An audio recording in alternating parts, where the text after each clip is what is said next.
There was a time when I used to enjoy walking at night. It was a way to clear my head, to avoid the stresses of my life. I think it's because I've never enjoyed being around large groups of people. I feel lost in the noise. And walking at night played into that for me. At night, the streets were empty where I lived, even on the weekends. And that emptiness felt like an embrace.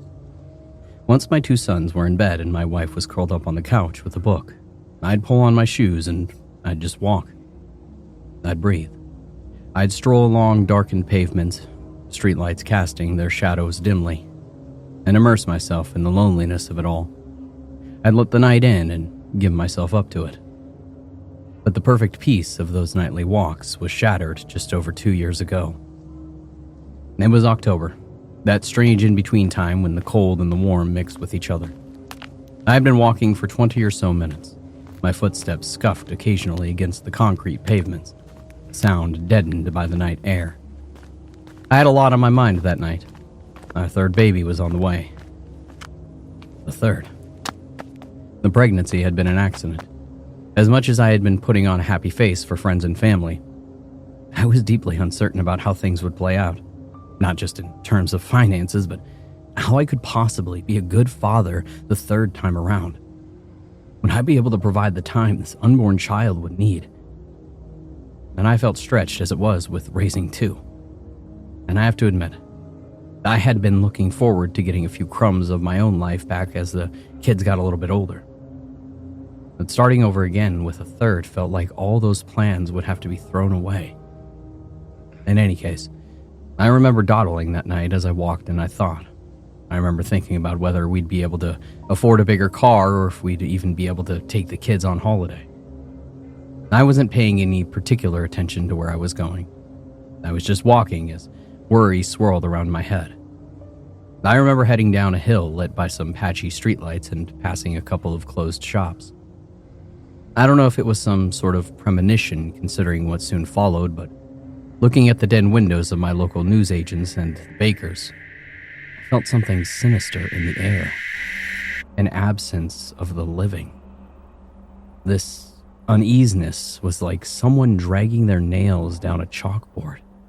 I tried not to let the feeling eat away at me.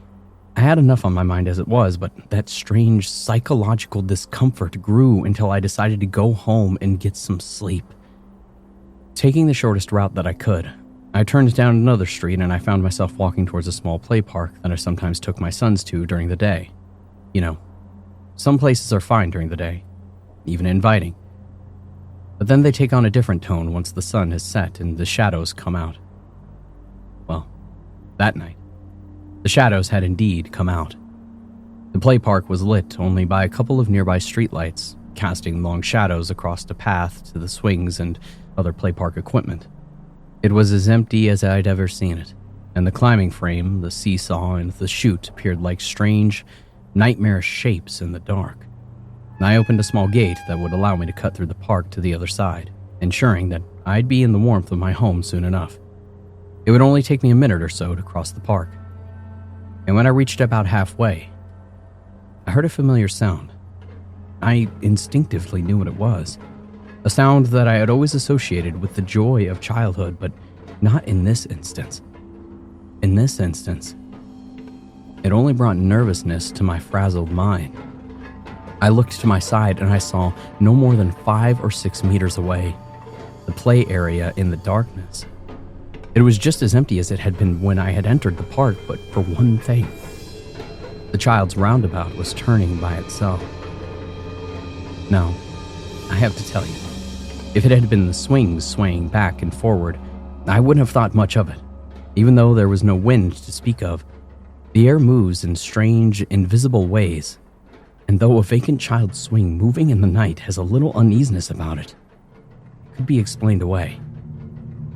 But not in this case, however. Not with the roundabout. It was turning by itself. Now, I knew the feeling of that roundabout. It was made of solid metal. I'd turn it in my hands many times with my boys, watching their faces grin in delight until it got a little too much for them and they had to stop due to being dizzy. But there was no delight here. The roundabout moved. It had a rhythmic squeak to it like the thing could use some oil. And as I stared at it, I watched it turn and turn and turn again in the darkness. Its multicolored painted surface a monochrome gray in the night. And as I stared at its hypnotic revolutions, it was then that I suddenly realized that I was no longer alone. I heard the distinct sound of movement to my side. A man in his 50s was standing beside me.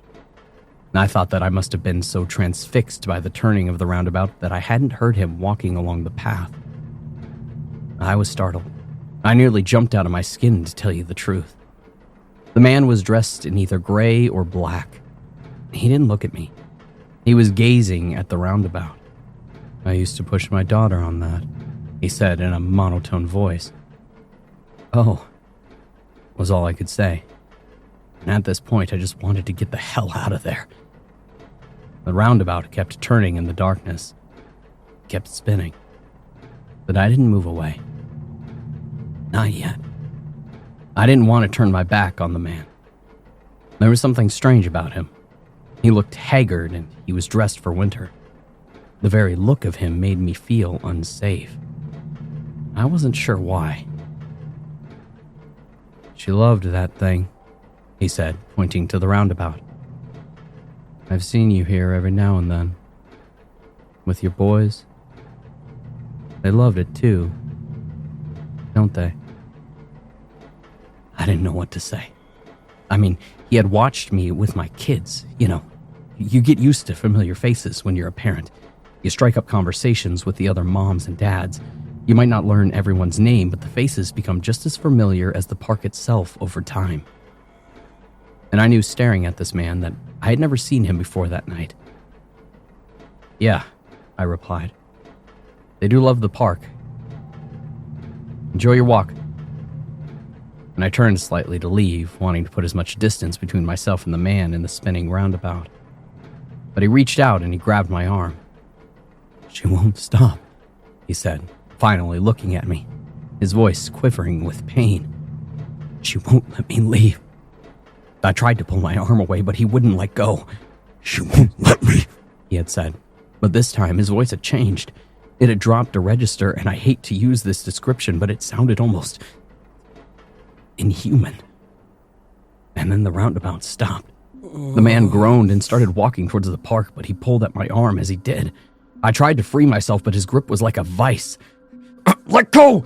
I kept saying, readying a clenched fist. "I don't want to hurt you!" As he pulled me between the swings towards the roundabout, I felt this gaping terror enter my body. The roundabout, now deathly still, had a foreboding for me.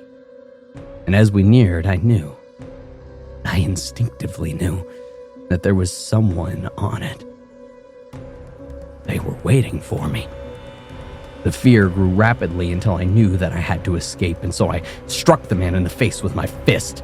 I felt what I thought was flesh and tissue collapse under the impact, but there was no blood.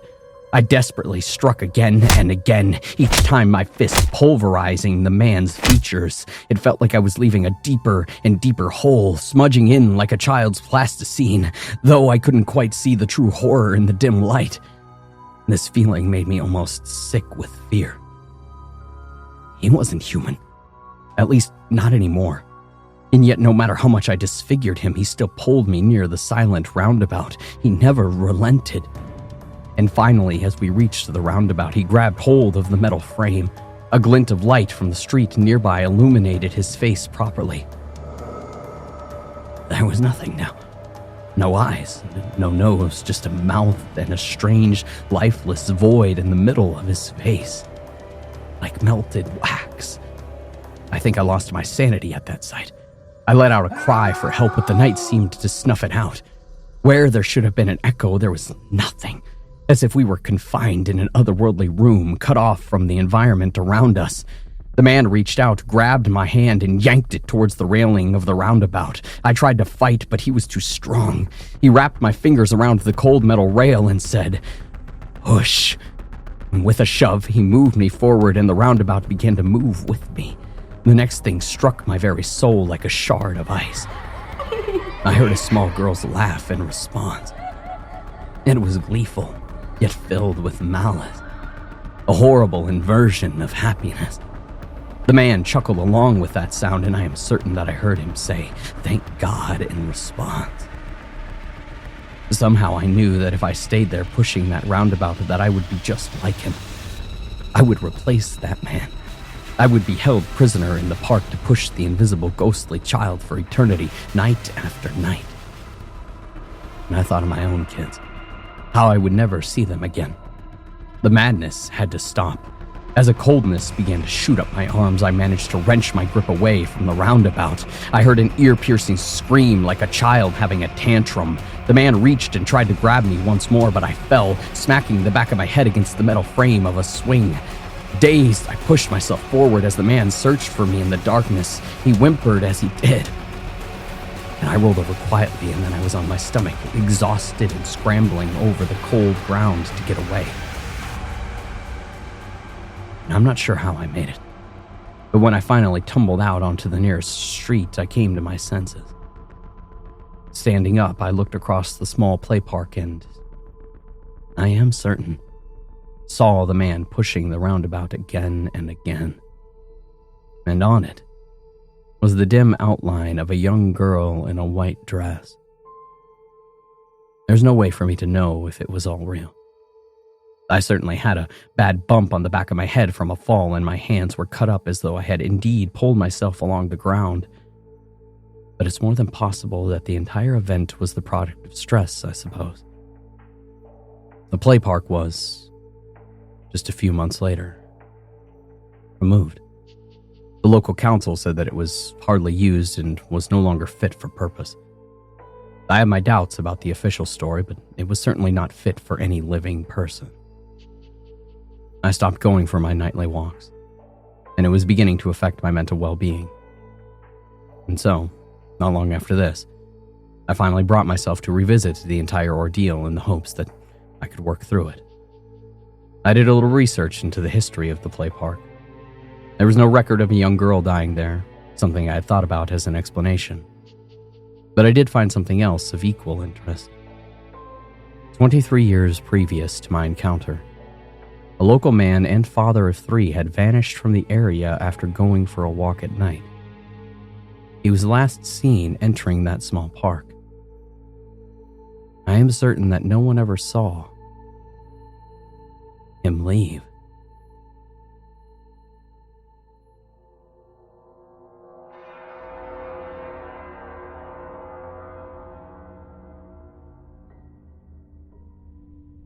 I didn't believe in ghosts until I was 36 years old. Even as a kid, I was always the one to point out where my friends were being overly superstitious. Scary stories and supposed encounters just made me laugh. How could people be so easily duped or persuaded? I guess now you can add me to that list. It was 5 years ago. I was doing some volunteer work in the Highlands of Scotland, near a place called Skall. It's a pretty remote place as places go. There are a few trails there and occasionally frequented by hikers and people exploring. It's a strange place of quiet. I can't quite do it justice with words. Like much of Scotland, it's home to an almost constant low wind that it can unnerve visitors if you're not used to it. As I said, I was doing some volunteer work. An agreement had been made between the local authority and a charity to begin repopulating parts of the area with trees. Thousands of years ago, Scotland was home to vast forests, and while pockets of those still exist to this day, most of the landscape is exposed to the wind coming off of the surrounding seas. Some desire for Scotland to be reforested, and I guess I'm one of those someones. The charity I was volunteering with, Ancient Forestry, had asked me to do some promotional groundwork before plantation began in the area. I had some holiday time due to me, and disappearing for a day into the wilderness sounded ideal. All I had to do was follow the River Naver, which weaved past Skall, and then find the point where they had been marked off for a plantation with some luminous arranging poles and other markings. And then I just needed to take a few photographs, pitch my tent, and drink underneath a blanket of stars. Home the next day. It took me 30 minutes or so hiking from the nearest trail to find the river, and then I followed it. My point of contact at Ancient Forestry was an admin volunteer named Janet. She had told me that the river would bend to the left and then to the right a number of times, at which point I should look out for a small island at the middle of it composed of a couple of trees and some gray rock. Once I saw that, I would be nearly there. 2 hours of marching through sodden grass and gorse passed before I finally saw the island of rock. I must have been about 50 or so feet from it when I realized that the island wasn't exactly as it had been described. It was even smaller than I had thought, and it must have only been about 10 or 15 feet wide. Only one tree stood on it, with very large boulders competing for its space. But none of that caught my eye. What did was the thing swinging from one of the tree branches. I moved closer along the riverbank, but I was kind of thankful that there was no way for me to kind of access the island on the river. When I reached the edge of the water, I was on a patch surrounded by large green reeds almost the same size as me. They hid me to a degree, and again, I was thankful for that, because I felt the need to be hidden. A long rope dangling from the solitary tree on the island, swaying in the cold Scottish wind that any hiker in these parts will tell you about. Attached to the rope was what looked like a large brown sack, and just to the side of that was the figure of a man. He had been hidden from view by one of the boulders until I got closer. His head was bowed, long black hair reaching his shoulders and partially covering his face. In his hand were some pieces of grass reed, I think. He was braiding them together like you would with long hair, weaving something out of them. I'd hiked extensively throughout Scotland and met many people along the way. I always said hello when passing. It's kind of an unwritten rule in this part of the world. Meeting a stranger out in the countryside isn't something to fear. It's sometimes an opportunity to strike up a conversation. I think that's why so many people enjoy meeting others at the bothies strewn throughout Scotland. But this time, I didn't open my mouth. The man hadn't looked up, so I assumed that he hadn't seen me. He was too busy making something out of the grass reeds. I didn't want to talk with him. There was something about him that had made me fearful. A kind of dread that made me aware more than ever of how vulnerable you truly are when hiking alone. The sack creaked back and forth next to the man, dangling a few feet above the ground from the solitary tree. It reminded me of one of those old hypnotic tricks magicians and hypnotists used to use with a pocket watch. Back and forward, back and forward. But then its repetitive motion altered slightly. Something moved inside of the sack. And at first, it was a gentle movement, like an animal waking up. But then it began to thrash around. And those horrible, horrible screams. The thing was in pain. I don't think that I'll ever forget that sound. I wasn't sure what was happening. Perhaps it was an animal that he'd caught, but no matter how horrendous the screams got, the man ignored them. He continued to braid the grass reeds in his hands, adding longer pieces from a small pile next to him on a rock. I'm ashamed to say that I didn't step to tell him that he was being cruel to the animal. There was no way for me to get to the island without entering the water, and the last thing that I wanted was to get into an altercation with a local out there in the middle of nowhere. But for some reason, I had in my head the image of a knife in the man's hand. He may have cut the reeds with something when gathering them. I felt sure that he was carrying a blade, and so that was another reason to leave the strange scene alone.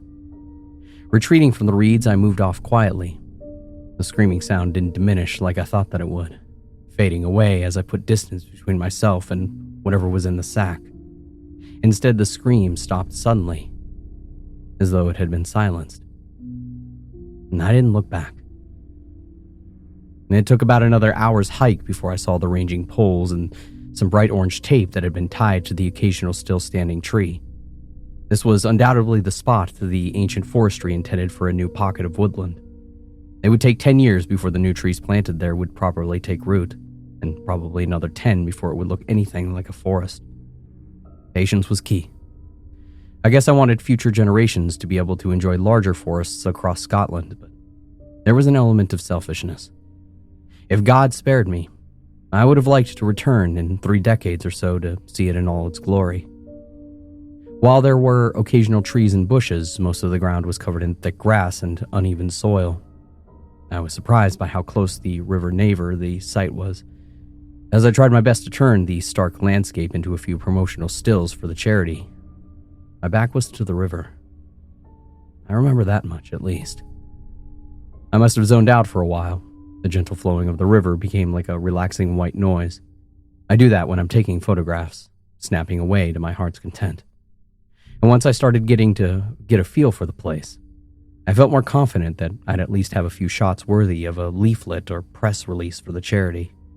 I remember trying to take a low-angle shot from one empty patch of ground, when in the distance the tops of the mountains ranges peeked over a ridge, and I lay on the ground in a prone position, looking through the viewfinder.